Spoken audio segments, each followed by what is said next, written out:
Buenos días a todos y todas quienes nos acompañan en esta transmisión. A nombre de la Secretaría de Cultura, a través del Centro Nacional para la Preservación del Patrimonio Cultural Ferrocarrilero, les damos la más cordial bienvenida. Hoy tenemos el gusto de iniciar el programa de actividades del ciclo de charlas de café que hemos denominado Los Fierros Tienen Memoria, espacio que reunirá a especialistas quienes reflexionarán sobre la conmemoración de procesos y personajes relevantes en la conformación de la historia de México y su relación con los ferrocarriles, con el propósito de difundir la relevancia y la riqueza del patrimonio ferrocarrilero en nuestra memoria histórica y cultural. En esta primera conferencia se realizará en honor a Jesús García Corona, quien hace 113 años salvó del desastre a los habitantes de Nacosari, Sonora, a costa de su propia vida. Este personaje ejemplar, a quien recordamos cada año, evoca el valor y la tenacidad de los trabajadores ferrocarrileros en su honor y al gremio que representa mediante el laudo presidencial expedido el 25 de octubre de 1935 por el presidente Lázaro Cárdenas y en el marco del cuarto Congreso del Sindicato de Trabajadores Ferrocarrileros de la República Mexicana, se reconoció su acto y se estableció que cada 7 de noviembre se celebraría el Día del Ferrocarrilero. Entonces, en ese contexto de la conmemoración del Día del Ferrocarrilero y en relación al estudio de los trabajadores, ¿no? como un tema importante, es de que decidimos dedicar esta primera conferencia y pues para nosotros es un honor arrancar ese ciclo con la participación del doctor Marcos Tonatiuh Águila, profesor investigador, quien ha realizado una importante labor en materia de investigación sobre la historiografía ferroviaria en nuestro país, específicamente en el estudio sobre los trabajadores ferrocarrileros. Además, ha sido un colaborador en diversos encuentros, seminarios y en nuestra revista Mirada Ferroviaria. Entonces, un poco para poner en sintonía este Día del Ferrocarrilero, pero con un sentido más crítico y reflexivo en relación al trabajo, al papel del trabajo y de los propios trabajadores, es de que decidimos hacer esta primera conferencia y pues, ¿quién más que el doctor Marcos Tonatiuh para poder brindarnos los avances que ha tenido en relación a este tema? A continuación le voy a ceder la palabra a mi compañero Patricio Juárez Lucas. Él es el jefe de departamento del Archivo Histórico de CEDIF, quien va a leer la semblanza de nuestro invitado del día de hoy para este ciclo de conferencias. Adelante, Patricio. Gracias, Román. Buenos días a todos. El maestro Marcos Tonatiuh Águila es economista e historiador. Estudió el doctorado en Historia de América Latina en Estados Unidos, bajo la dirección del doctor Alan Knight de la Universidad de Oxford. Actualmente el doctor Águila es profesor titular de la Universidad Autónoma Metropolitana y colabora en el Colegio de Morelos. Ha escrito libros y ensayos sobre historia de México en el siglo XIX, la Gran Depresión y el cardenismo, entre otros temas. En 2014 participó en la coordinación del libro José Revueltas, un escritor en la Tierra, Fondo de Cultura Económica, México 2014, por el centenario del nacimiento del escritor mexicano. Recientemente publicó en colaboración con el doctor Jeffrey Bortz de Carolina del Norte el libro México y el mundo del trabajo, ensayos sobre trabajadores, líderes y gángsters, con la CURTA México 2016. Asimismo, ambos autores trabajan en la redacción de un nuevo libro sobre la historia de los ferrocarriles y los ferrocarrileros mexicanos en la Revolución.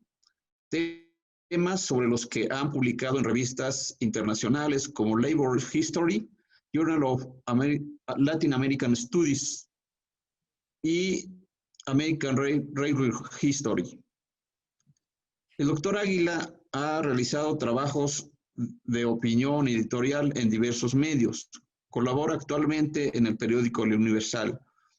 Líneas de investigación que él tiene: economía moral del trabajo y salarios.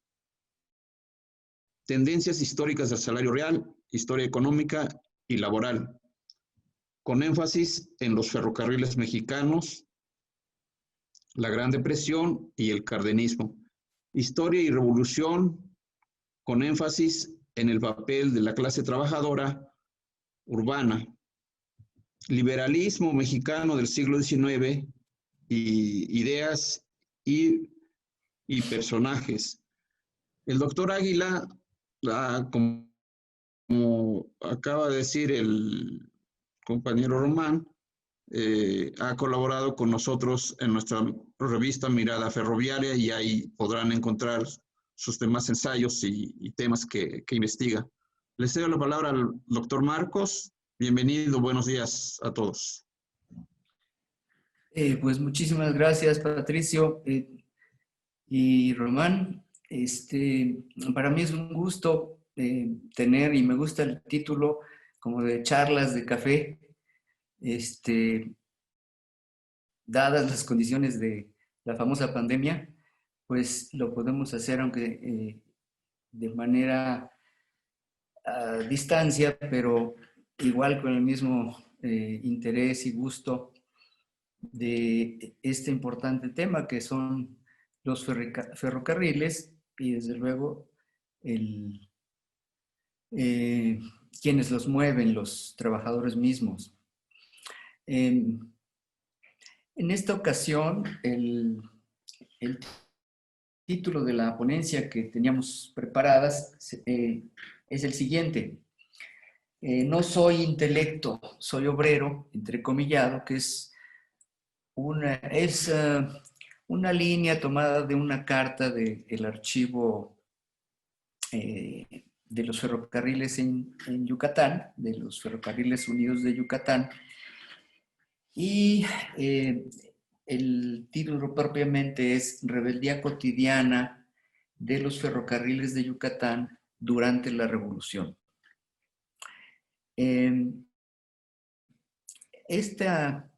Digamos, epígrafe o referencia al archivo mismo pretende dar el sentido de los últimos trabajos que hemos estado preparando el profesor Jeffrey Bortz, a quien mencionaba Patricio, y que en realidad esta ponencia se puede decir que es reflejo del trabajo en común.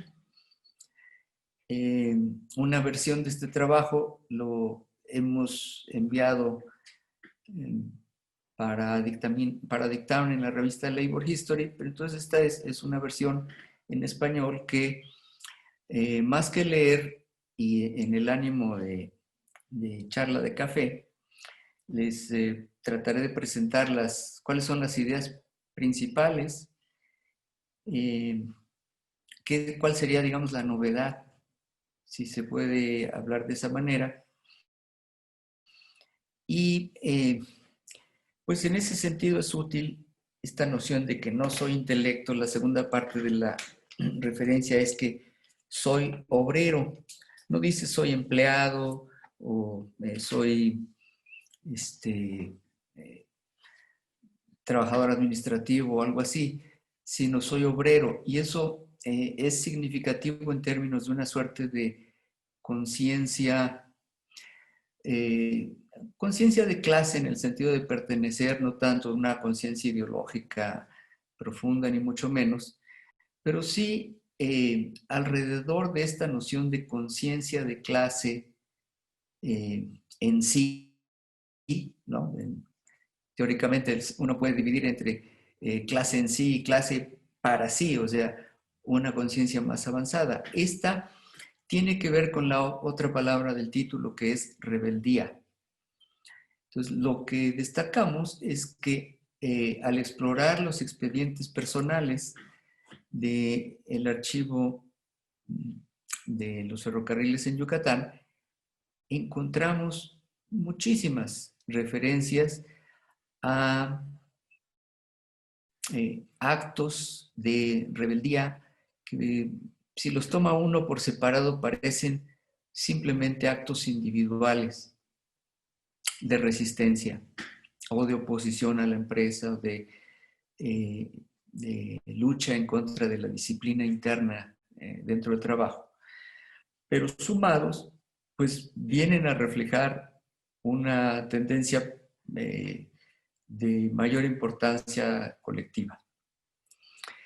Eventualmente, y aprovecho para mencionar de los ensayos que hemos sacado, artículos en Mirada Ferroviaria, hay uno de dos huelgas, una de 1911 y otra de 1922, que serían también actos de resistencia, actos de enfrentamiento, pero colectivos. Entonces, nuestro punto de vista es que a lo largo de la vida laboral de este grupo importante de trabajadores ferrocarrileros en Yucatán, encontramos una doble resistencia, si se quiere. Una resistencia individual, a veces pasiva y sin conexiones aparentes con fenómenos de resistencia más amplios, colectivos, regionales o incluso nacionales, pero sí que hay cierto nexo, ¿no? De hecho, ambos eventos y un tercero, ¿no?, forman parte de uno de los trabajos que hemos presentado acá, que abarcaría huelgas de 1911, 1922 y 1935. Es decir, ya un periodo de alrededor de 3 décadas que inician un poquito antes de 1910, probablemente, no probablemente, sino íntimamente ligados con el movimiento maderista, en donde muchos ferrocarrileros, particularmente los que están representados en esta ponencia principalmente, son trabajadores de los talleres de lo que se llamaba, o era comentado por todos en términos de los talleres de La Plancha en Mérida, donde surge en 1911 esta primera huelga reconocida, relevante para el movimiento ferrocarrilero. Cabe decir que paralelamente en ese mismo año, 1911, hubo oposición y huelgas más breves y, digamos, menos extendida de trabajadores de la ciudad de Progreso, marítimos, que les decían que era la gente que trabajaba para cargar de los trenes a los barcos, y que fueron también un sector estratégico del trabajo en la región y que formaron una alianza prácticamente a lo largo de todos estos 30 años entre los incipientes sindicatos en ambos lados, en Mérida y en Progreso. Y eso es parte del contexto en el que se presentan los actos de resistencia individual, donde se centra la presentación y donde se centra la información de archivo que se desprende de los expedientes personales de los ferrocarriles de Yucatán. Una referencia útil para pensar en estos actos de resistencia individuales la proporciona este autor, antropólogo y historiador, James Scott, que escribió un libro sobre formas de resistencia campesina, principalmente. En inglés se llama Everyday Forms of Resistance, en este caso, campesinos, ¿no? Y además en Asia, pero donde se reivindicaban bajo condiciones extremas de dominación, posibilidades de resistencia, que tenían que ser como en un perfil bajo para no recibir una respuesta represiva que lo cortara de raíz. Y entonces a este tipo de resistencia también le llama Scott lo que su traducción sería como guerra de guerrillas. Entonces hay una suerte de guerra de guerrillas, de resistencia pasiva, de oposición a la disciplina y los reglamentos dentro de los talleres y en el ferrocarril también. Porque, digamos, que los principales sujetos a los que hacemos referencia son trabajadores que son maquinistas o conductores y que estos, digamos, que no están bajo una supervisión directa de elementos de la empresa, sino que ellos son básicamente dueños y señores hasta cierto punto de los trayectos en el ferrocarril y operan fuera de lo que sería un piso de fábrica o puertas cerradas. Ellos están al aire libre y dueños de las decisiones importantes en los trayectos. Y un segundo grupo que es el mayoritario, serían los que están dentro de los talleres, y eso sí, bajo una mayor supervisión, que serían los mecánicos, electricistas, soldadores, que reparan ya sea las locomotoras o los carros de ferrocarril o las piezas que se dañan por diversos motivos, simplemente por el uso, ¿no? Bien, a reserva de volver tal vez leer algunos casos de ahí, les quiero dar otro aspecto de contexto, que sería un punto de vista no ortodoxo sobre las características generales de la Revolución Mexicana. Este punto de vista lo desarrolló el profesor Jeffrey Bortz y aparece, aunque aparece antes en artículos académicos, pero aparece específicamente en un libro que publicó la Universidad de Stanford y que se llama, está en inglés, pero la traducción sería Revolución Obrera dentro de la Revolución Mexicana. O en inglés, Revolution Within the Revolution.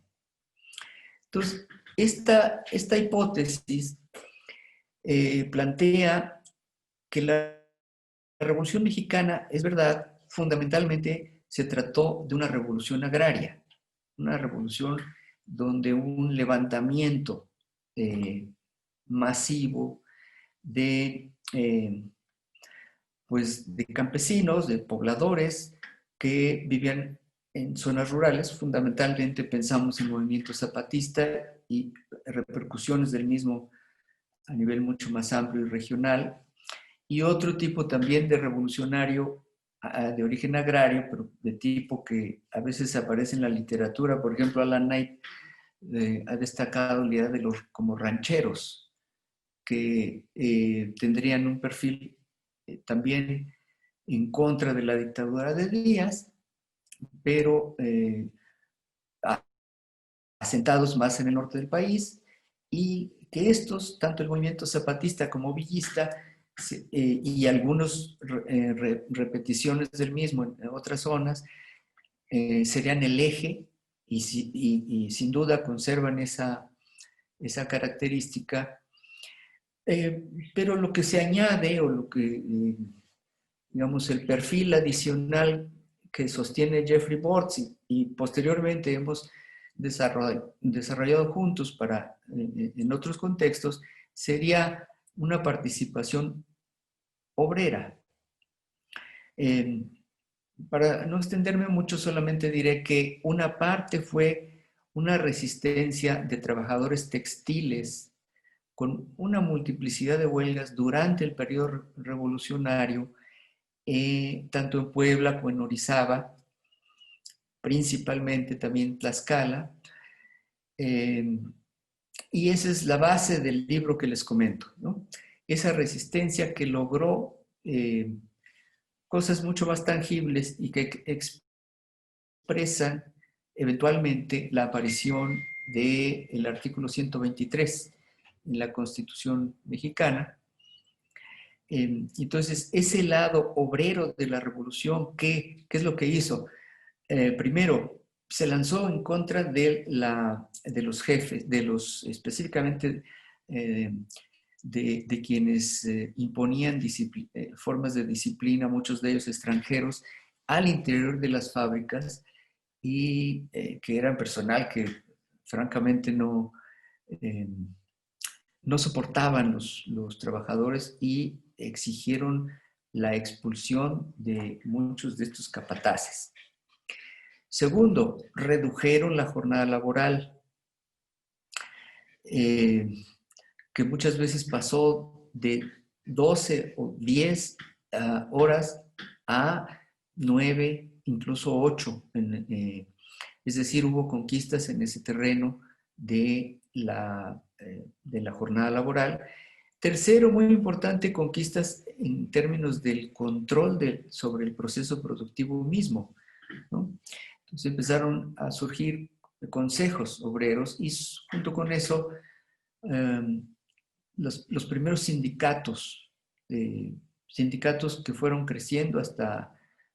Se mantuvieron muchos sindicatos por empresa, pero tuvieron un frente amplio, una presencia política, y eventualmente pues lograron conquistas concretas, y hacia futuro, digamos, la posibilidad de una organización sindical colectiva, contratos colectivos, incluso por rama. Eso sucedió en los textiles. Yo he trabajado no tanto textiles, sino sobre todo el tema de mineros durante la época de la Gran Depresión, y hay algo semejante y hay antecedentes en la revolución misma, en varias minas, en varias negociaciones, de tal suerte que ahora digamos que dijimos, porque hubo ciertas críticas al planteamiento original sobre la revolución obrera dentro de la revolución, tratando como de decir que era un caso aislado, que no solamente eran estas zonas y esa rama. Total que intentamos ver ahora con ferrocarriles qué tan cierta o no es esta interpretación que enriquece la visión de la Revolución Mexicana, incorporándole este componente obrero, que, por cierto, hay que decirlo, no hubiese podido existir al margen de la Revolución Campesina en sí. Es decir, es una especie de derivación o resultado paralelo. Pero a su vez, esa resistencia del trabajo contribuyó a la caída de la dictadura, y luego también favoreció de alguna manera la consolidación de los revolucionarios constitucionalistas, y eventualmente a los, digamos, a los sonorenses ganadores de la revolución, o herederos de esta tradición, les dio un sustrato de apoyo muy significativo. Ahora bien, ¿qué pasa en Yucatán? En Yucatán lo que tenemos es un sistema ferroviario peculiar. A diferencia del conjunto de la gesta revolucionaria, en donde los ferrocarriles fueron instrumento mismo de las batallas y de una violencia extraordinaria a lo largo de los años de guerra, en Yucatán eso no pasó. La huelga a la que hice referencia de 1911 es algo excepcional, puesto que no forma parte de ningún antecedente vinculado con un enfrentamiento derivado de la revolución, sino en el caso de esa huelga fue porque no les pagaban, pasaban días y no les pagaban y básicamente hicieron un paro loco, pero había gente muy capaz, dirigentes políticos de origen anarquista y por tanto promotores del sindicalismo allí en la plancha y eso permitió que se generara un movimiento más amplio. En fin, sería un caso antes de la revolución, pero la revolución llega propiamente a Yucatán con la llegada de Alvarado hasta 1915. En 1915 hay un autor, Gilbert Joseph, que lo expresa muy bien, diciendo que la revolución llegó desde fuera a Yucatán. Entonces, introduce, ganó las batallas muy fácilmente, en realidad fue una escaramuza, y se hace del poder en Yucatán, y entre otras cosas, pues del control de los ferrocarriles, y hay que decir, con una serie de ideas de promoción en favor del trabajo. No solamente el trabajo entre ferrocarrileros, que también fomentó, sino fundamentalmente para la región, para Yucatán, una política de finalizar con el peonaje por deudas.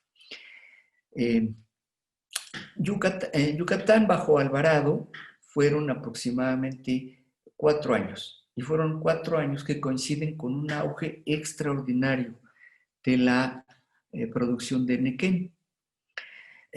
Antes mencioné que había un vínculo entre portuarios de Progreso y los trabajadores ferrocarrileros asentados fundamentalmente en Mérida, pero que iban a otros destinos. Ahorita les voy a pasar un mapita para ubicarlo. Perdón que se va el tiempo muy rápido aquí. Entonces, en este momento de Alvarado, hay una condición favorable para la lucha de los trabajadores ferrocarrileros, y cosa que se traduce en la organización de la Liga, la LOF, Liga Obrera Ferrocarrilera, y se logra de alguna forma pues un incipiente movimiento laboral organizado, y los expedientes personales de los que hablé al principio, de hecho abarcan desde antes de la revolución y son vidas laborales extensas que llegan más o menos hasta 30 o 40, en algunos casos 40 años de trabajo. Muchos de los trabajadores que encontramos empezaron prácticamente de adolescentes, casi niños. Otros un poco más jovencitos o jóvenes de veintitantos. Pero bueno, ese era el perfil. Entonces, aquí describo rápidamente el sistema de, esto es Mérida, y hacia acá era la salida del Enequén, y las zonas enequeneras eran tanto hacia este lado como hacia este. Entonces, por ejemplo, tenemos este otro ramal y uno que va hacia Peto, que es este, ¿no? Y otro que llega hasta Campeche, ¿no? Acá está Campeche. Pero todos, el punto es que tenían el perfil de, digamos, de todos estos pequeños puntos, había de muchas de las haciendas, de aquí por acá, se trasladaba el Enequén hacia primero Mérida, aquí había una posibilidad de no llegar a Mérida, sino que como que saltarse e irse directo al punto de salida, que era Progreso. Y bien, entonces el punto en el que quisiera enfatizar es la posibilidad de interrumpir este movimiento era de carácter crucial. Por lo tanto, la alianza entre los trabajadores de los talleres de Mérida más los operarios de las corridas y los portuarios podían ser muy importantes. ¿Qué es lo que podía pasar? Déjenme borrar esto, ¿no? Durante la época de Alvarado hubo condiciones favorables y hubo progresos salariales, organizacionales, etc. Pero después viene hacia abajo las condiciones del mercado del Enequén al finalizar la Primera Guerra Mundial, cosa que se ve en este mapita. Observe cómo es la producción anual del Enequén del 75 al 23. Este sería como el punto más alto, que debe ser 1918. Y más adelante, viene esta caída tremenda. Esta es la huelga de 1911. Hay cierto repunte, pero en general la tendencia del volumen del Enequén y de su precio, tengo otra gráfica del precio, ¿verdad? Va a continuar hacia abajo. A este mapita haría falta incorporar el año de 1935, donde hay otra huelga importante, en donde incluso sacan al gobernador. Eso en plena época cardenista.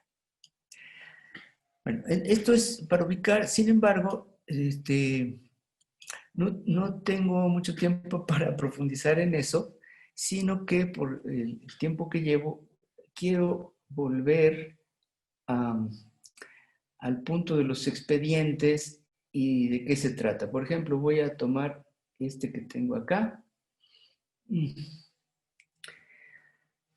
para, dar una idea de qué es lo que encuentra uno ahí. Este no es el mejor expediente desde el punto de vista de la resistencia individual.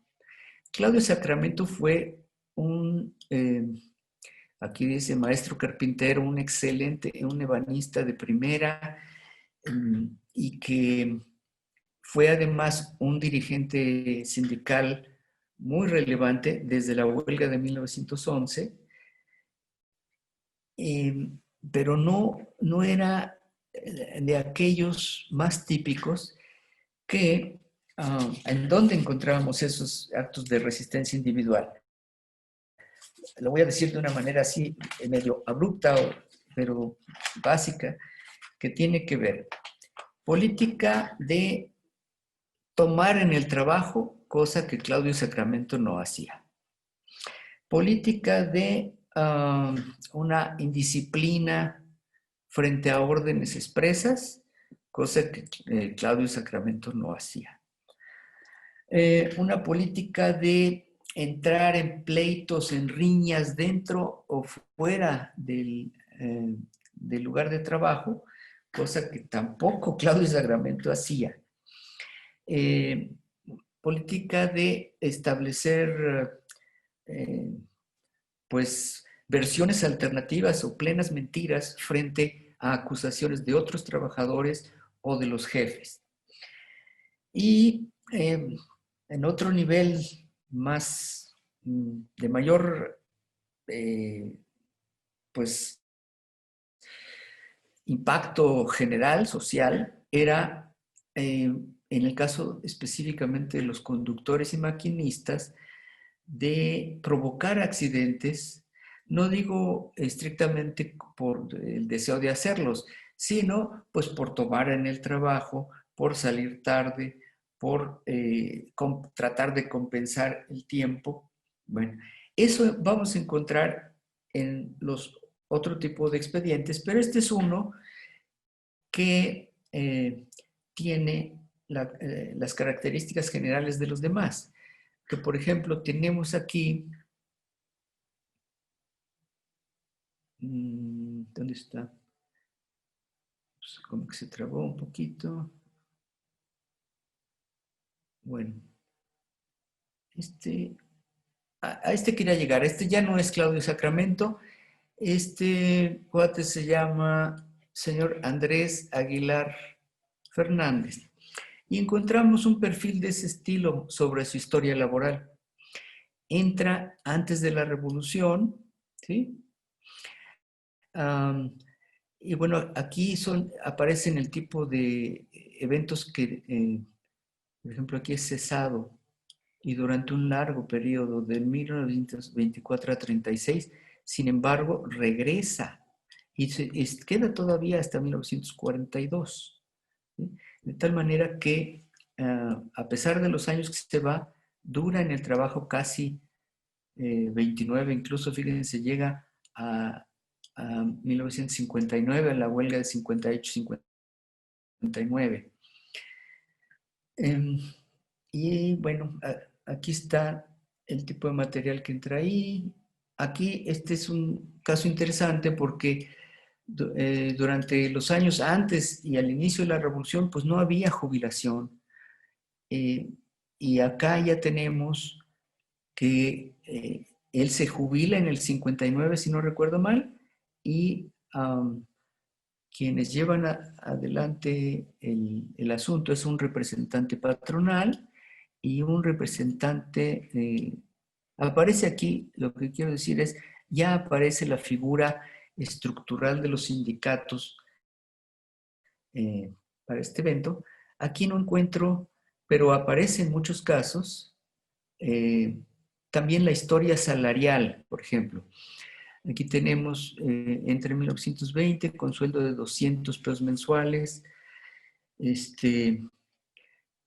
Al final termina como mecánico airista, jornal 3 pesos diarios. O sea, hay ascensos y descensos. Bien, no. Déjenme buscar otro. Bueno, aquí había una, por algo puse esta.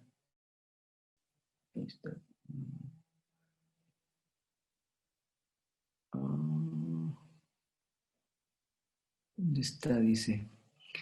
Una cosa interesante que puede llegar a suceder, como en este caso en 1921, dice, es destituido de su plaza de motorista a solicitud de la Liga Obrera por malversación de fondos e indemnización.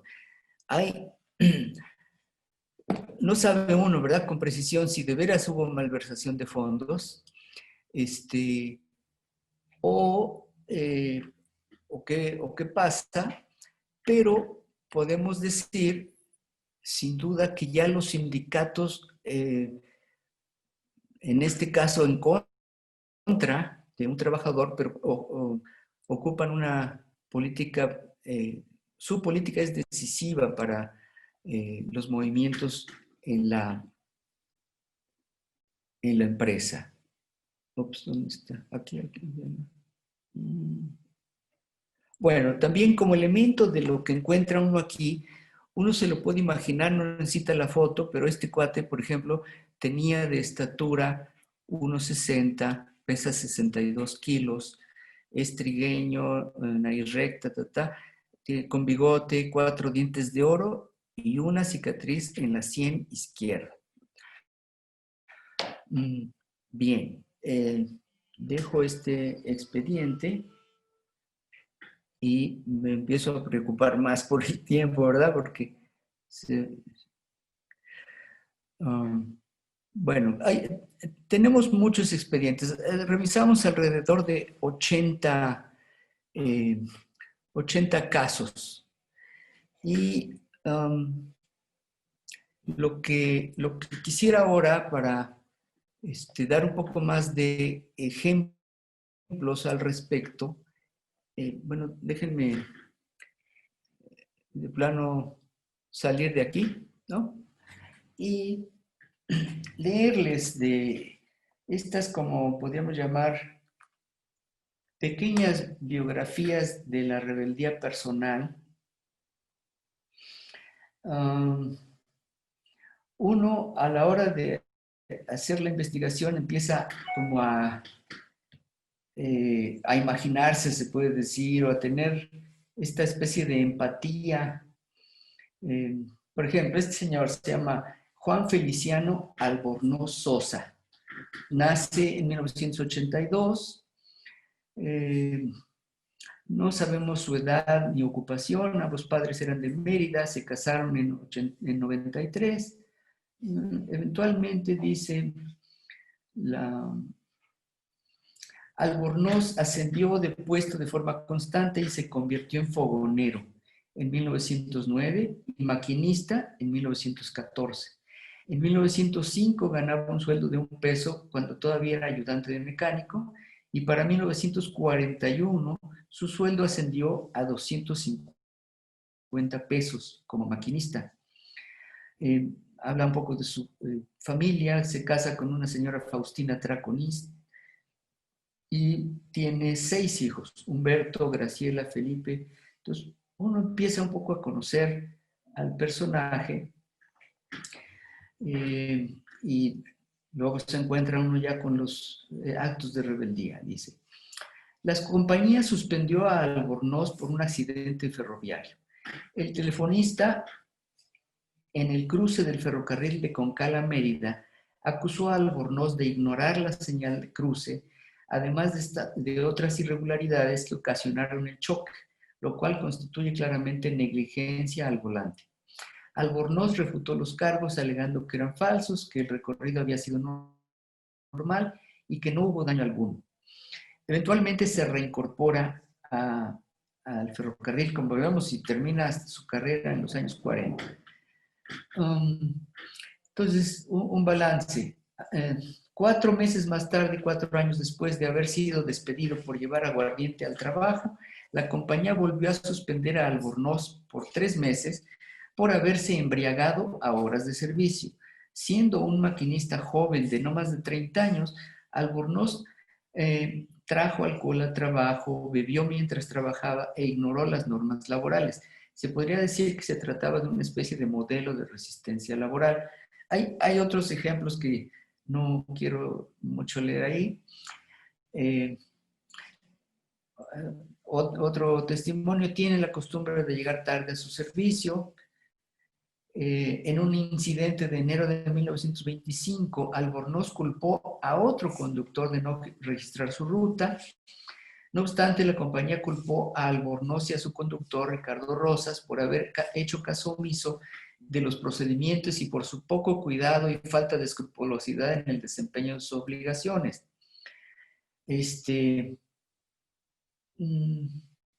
Acá hay un testimonio en el sentido de que la cantidad de combustible que se debía gastar, en su caso, en una lista larga, se sale de la norma como por 3 veces o más, lo cual eventualmente lleva a que le adjudiquen que se robaba de combustible, cosa que muy probablemente fue cierto.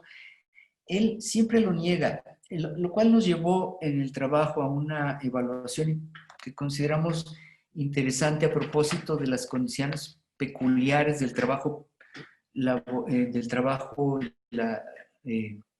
¿cómo se dice?, la disciplina laboral en los ferrocarriles de Yucatán. En otros ferrocarriles o en otro país lo hubieran hecho a un lado en unos decisión casi instantánea y desde la primera o segunda falta. En este caso no. O sea, una peculiaridad del análisis de los ferrocarriles allá es una escasez relativa de fuerza de trabajo calificada.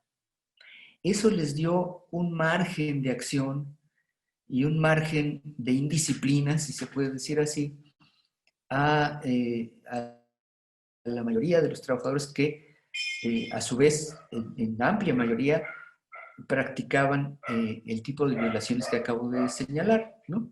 Cómo tomar en el trabajo, cómo llegar tarde, cómo a veces faltar, como a veces salirse antes de la jornada, y con excepciones. Está el caso de Claudio Sacramento, que ese fue un modelo de trabajador y también una especie de modelo de el tipo de resistencia colectiva.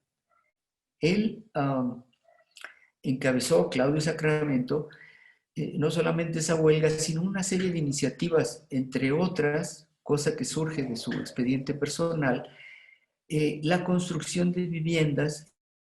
Él era un excelente carpintero, como mencioné, y logró en una colonia que se llama Jesús Carranza, que es una colonia ferrocarrilera, iniciar la construcción de pies de casa y eventualmente casas pequeñas para trabajadores ferrocarrileros en vecindad con la plancha.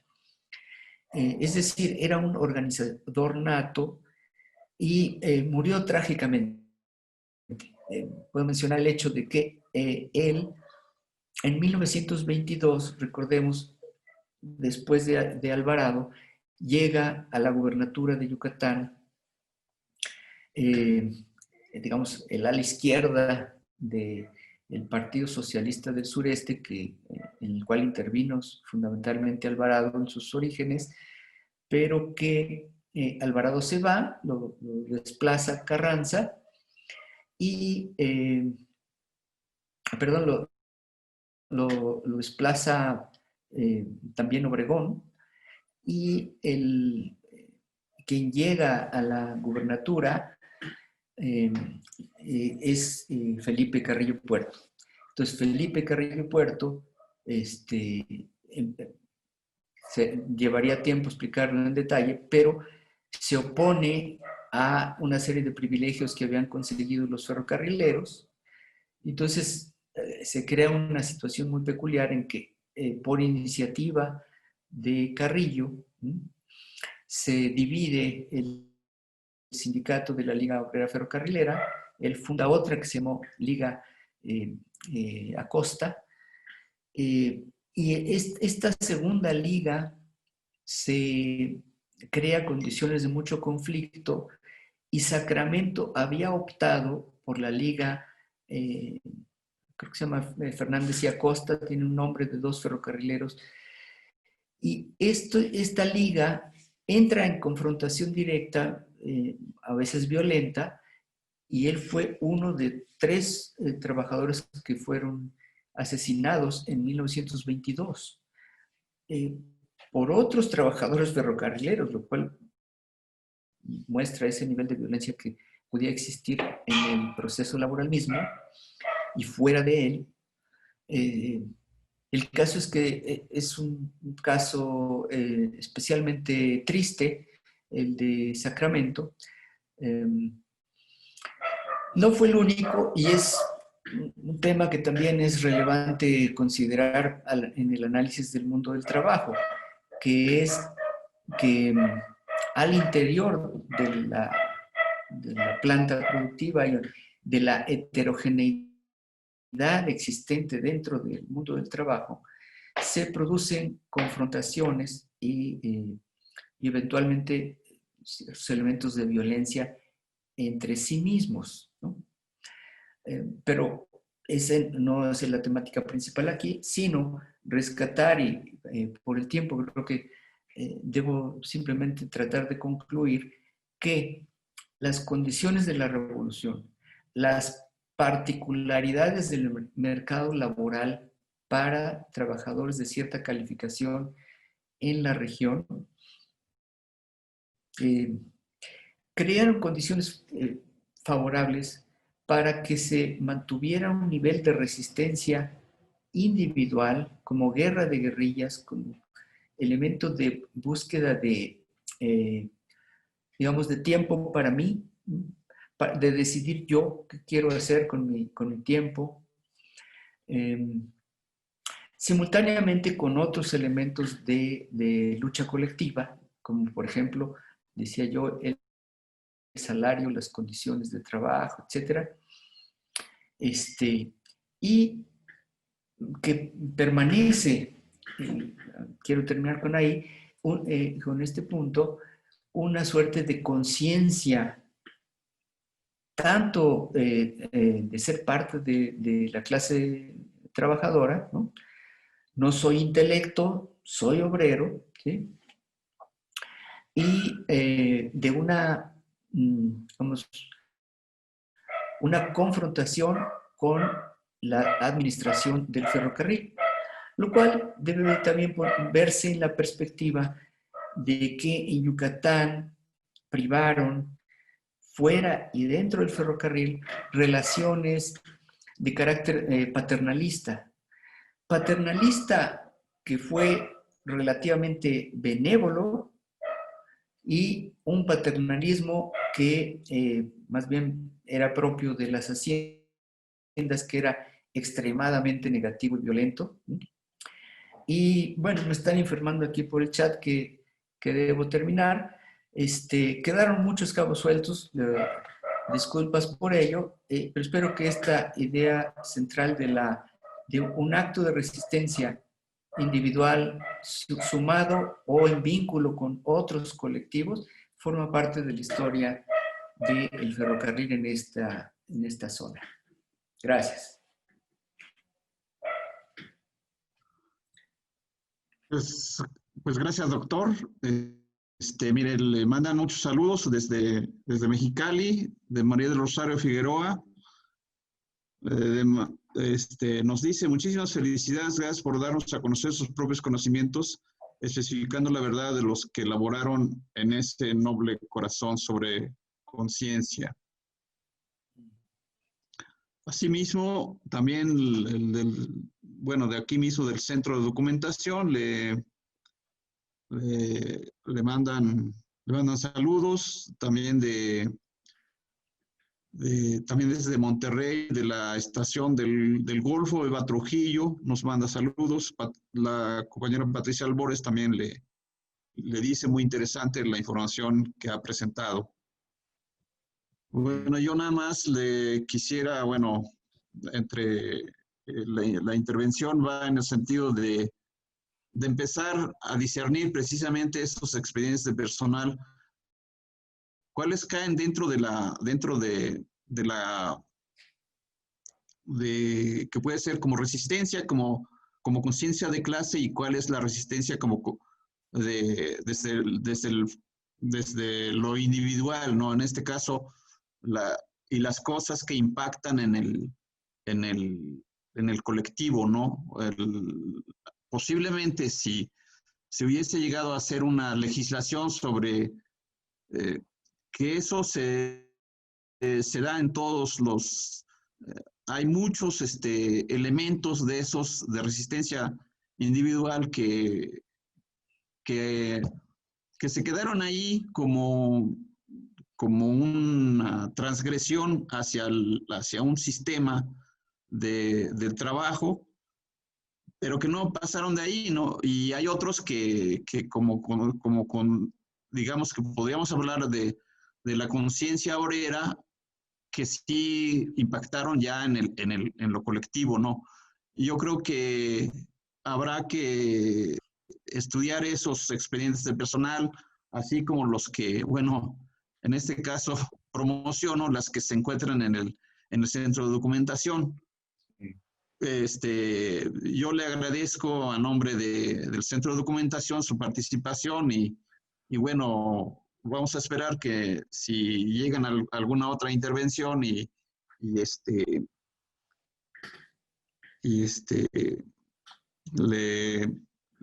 también le manda saludos, muchas felicidades, comparte Isabel Bonilla y también a nombre de todos los compañeros del CEDIF, yo le agradezco, doctor, su participación y el panorama que nos da del trabajo ferroviario en Yucatán, ¿no? Habrá que, como nosotros todos lo sabemos, pues es pues podríamos decir que fue una isla mucho tiempo, pero lo podemos ahora ya vincular con otros documentos, tanto con lo que nos está presentando ahora, y creo que es muy interesante estudiar el trabajo ferroviario en todos sus ámbitos. Incluso yo, por ejemplo, bueno, pues le preguntaría qué tanto era la participación como nos señala, que bueno, había muy poca fuerza laboral, digamos, capacitada, entonces, que podría impactar también en ese sentido en el, digamos, en la reincorporación de esta gente que ya estaba capacitada, pues al no haber trabajo, al no haber fuerza laboral de, de esa capacitación, pues entonces los regresaban posiblemente, ¿no? Lo Pero volvían a aceptar. Eso nos llamó mucho la atención porque en los expedientes una constante es que a veces por voluntad propia el trabajador se iba. Por ejemplo, como que quería probar suerte y decidía irse a Progreso o a Veracruz. La alianza que mencioné de entre Progreso y Mérida, por otro lado existía una alianza entre Progreso y Veracruz.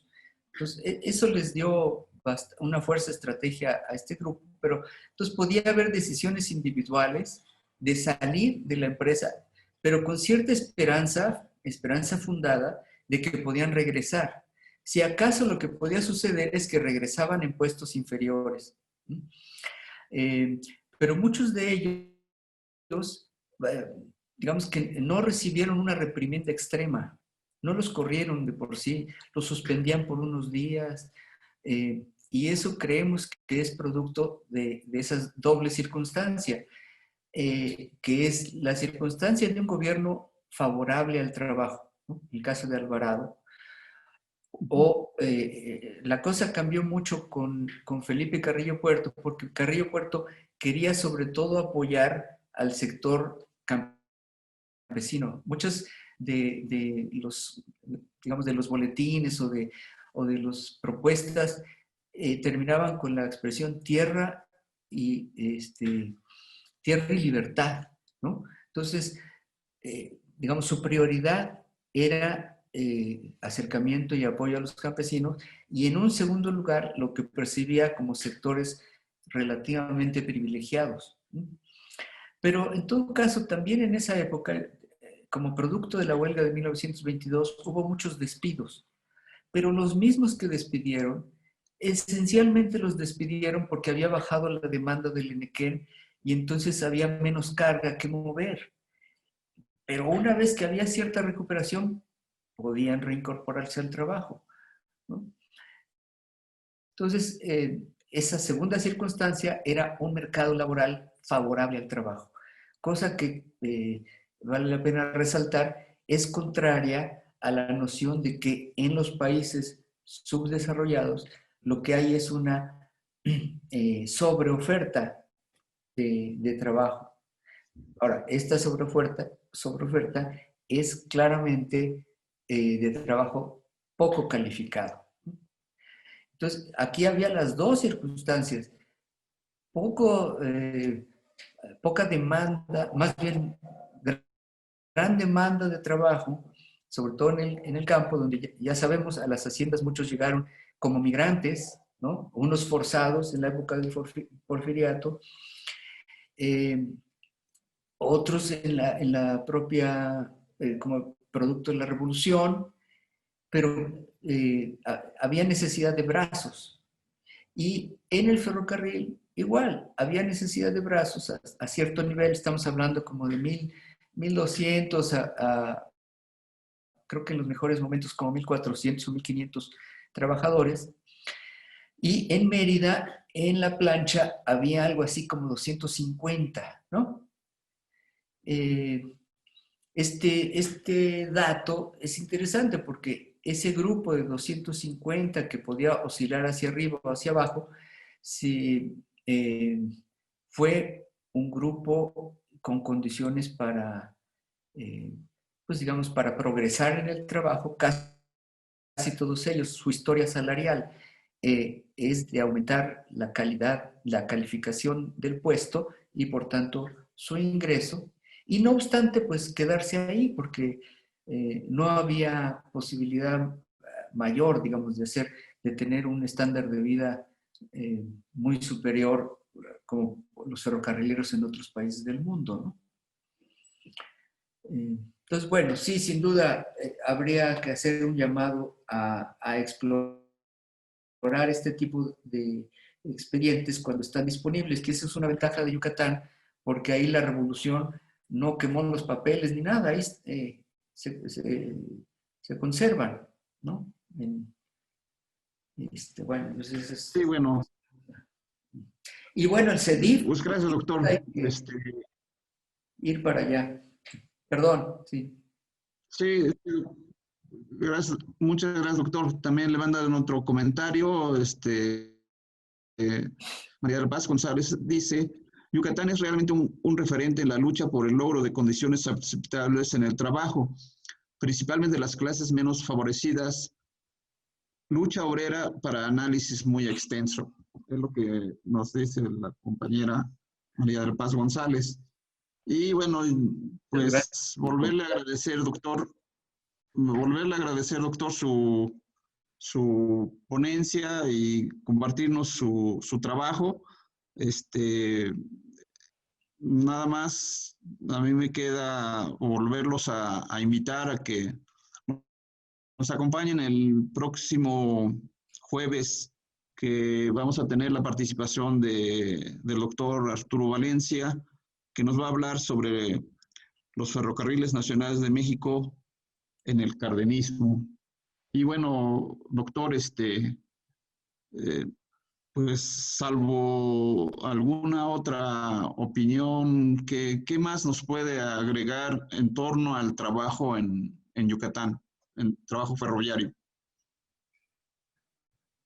Pues yo reiteraría la conclusión de que fue muy agradable darnos cuenta, no esperábamos esto, que en el mismo momento en que, por un lado, teníamos una tradición de dominación extrema de los hacendados en los campos, en el caso del ferrocarril y en particular en los talleres, estos trabajadores eran unos desobedientes soberanos, ¿no? Que procuraban mantener distancia y una suerte de orgullo por su trabajo, y es una cosa que deberíamos de destacar, ¿no? Entonces, con aquí me está mandando Alejandra una nota de que ahora sí que con esta nos despedimos. Muchas gracias por los comentarios y estaremos de vuelta la semana que sigue con el trabajo del profesor Valencia. Gracias, doctor. Gracias a ustedes.